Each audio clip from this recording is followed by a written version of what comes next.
ജൂജീസ് favourite വേൾഡിന്റെ വചനക്കേൾവിയിലേക്ക് എല്ലാവർക്കും സ്വാഗതം. പ്രതിദിന വിശുദ്ധ വേദപുസ്തക വായന 1138 ദിവസം.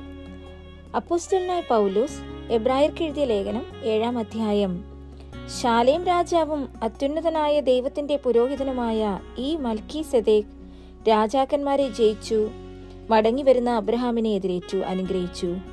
അബ്രഹാം അവന് സകലത്തിലും 10 കൊടുത്തു. അവന്റെ പേരിന് ആദ്യം നീതിയുടെ രാജാവെന്നും പിന്നെ ശാലേം രാജാവ് എന്ന് വെച്ചാൽ സമാധാനത്തിന്റെ രാജാവ് എന്നും അർത്ഥം. അവന് പിതാവില്ല, മാതാവില്ല, വംശാവലിയില്ല, ജീവാരംഭവും ജീവാവസാനവുമില്ല. അവൻ ദൈവപുത്രന് തുല്യനായി എന്നേക്കും പുരോഹിതനായിരിക്കുന്നു. ഇവൻ എത്ര മഹാൻ എന്ന് നോക്കുവിൻ. ഗോത്രപിതാവായ അബ്രഹാം കൂടെയും അവന് കൊള്ളയുടെ വിശേഷ സാധനങ്ങളിൽ 10 കൊടുത്തുവല്ലോ. ലേവി പുത്രന്മാരിൽ പൗരോഹിത്യം ലഭിക്കുന്നവർക്ക് ന്യായപ്രമാണ പ്രകാരം ജനത്തോട് ദശാംശം വാങ്ങുവാൻ കൽപ്പനയുണ്ട്. അത് അബ്രഹാമിന്റെ കടിപ്രദേശത്തിൽ നിന്ന് ഉത്ഭവിച്ച സഹോദരന്മാരോട് ആകുന്നു വാങ്ങുന്നത്. എന്നാൽ അവരുടെ വംശാവലിയിൽ ഉൾപ്പെടാത്തവൻ അബ്രഹാമിനോട് തന്നെ ദശാംശം വാങ്ങിയും വാഗ്ദത്തങ്ങൾ പ്രാപിച്ചവനെ അനുഗ്രഹിച്ചുമിരിക്കുന്നു. ഉയർന്നവൻ താണവനെ അനുഗ്രഹിക്കുന്നു എന്നതിന് തർക്കമേതുമില്ലല്ലോ. ഇവിടെ മരിക്കുന്ന മനുഷ്യർ ദശാംശം വാങ്ങുന്നു, അവിടെയോ ജീവിക്കുന്നു എന്ന സാക്ഷ്യം പ്രാപിച്ചവൻ തന്നെ. ദശാംശം വാങ്ങുന്ന ലേവിയും അബ്രഹാം മുഖാന്തരം ദശാംശം കൊടുത്തിരിക്കുന്നുവെന്ന് ഒരു വിധത്തിൽ പറയാം. അവന്റെ പിതാവിനെ മൽക്കീസെദേക്ക് എതിരേറ്റപ്പോൾ ലേവി അവന്റെ കടിപ്രദേശത്ത് ഉണ്ടായിരുന്നുവല്ലോ. ലേവ്യ പൗരോഹിത്യത്താൽ സമ്പൂർണത വന്നെങ്കിൽ അതിൻ കീഴല്ലോ ജനം ന്യായപ്രമാണം പ്രാപിച്ചത്. അഹരോന്റെ ക്രമപ്രകാരം എന്ന് പറയാതെ മൽക്കീസെദേക്കിന്റെ ക്രമപ്രകാരം വേറൊരു പുരോഹിതൻ വരുവാൻ എന്തൊരാവശ്യം? പൗരോഹിത്യം മാറിപ്പോകുന്ന പക്ഷം ന്യായപ്രമാണത്തിനും കൂടെ മാറ്റം വരുവാൻ ആവശ്യം. എന്നാൽ ഇത് ആരെക്കുറിച്ച് പറഞ്ഞിരിക്കുന്നുവോ അവൻ വേറൊരു ഗോത്രത്തിലുള്ളവൻ. ആ ഗോത്രത്തിൽ ആരും യാഗപീഠത്തിങ്കൽ ശുശ്രൂഷ ചെയ്തിട്ടില്ല. യഹൂദയിൽ നിന്ന് നമ്മുടെ കർത്താവ് ഉദിച്ചു എന്ന് സ്പഷ്ടമല്ലോ. ആ ഗോത്രത്തോട് മോശെ പൗരോഹിത്യം സംബന്ധിച്ച് ഒന്നും കൽപ്പിച്ചിട്ടില്ല.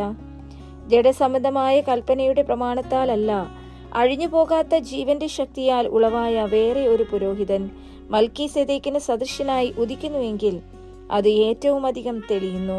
നീ മൽക്കീസെദേക്കിന്റെ ക്രമപ്രകാരം എന്നേക്കും പുരോഹിതൻ എന്നല്ലോ സാക്ഷീകരിച്ചിരിക്കുന്നത്.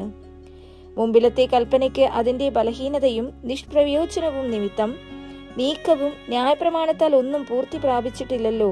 നാം ദൈവത്തോട് അടുക്കുന്നതിനുള്ള ഏറെ നല്ല പ്രത്യാശയ്ക്ക് സ്ഥാപനവും വന്നിരിക്കുന്നു. അവർ ആണ കൂടാതെ പുരോഹിതന്മാരായി തീർന്നു. ഇവനോ നീ എന്നേക്കും പുരോഹിതൻ എന്ന് കർത്താവ് സത്യം ചെയ്തു, അനുതപിക്കുകയുമില്ല എന്ന് തന്നോട് അരുളി ചെയ്തവൻ ഇട്ട ആണയോടുകൂടെ തന്നെ. ആണ കൂടാതെയല്ല എന്നതിന് ഒത്തവണ്ണം വിശേഷമേറിയ നിയമത്തിന് യേശു ഉത്തരവാദിയായി തീർന്നിരിക്കുന്നു.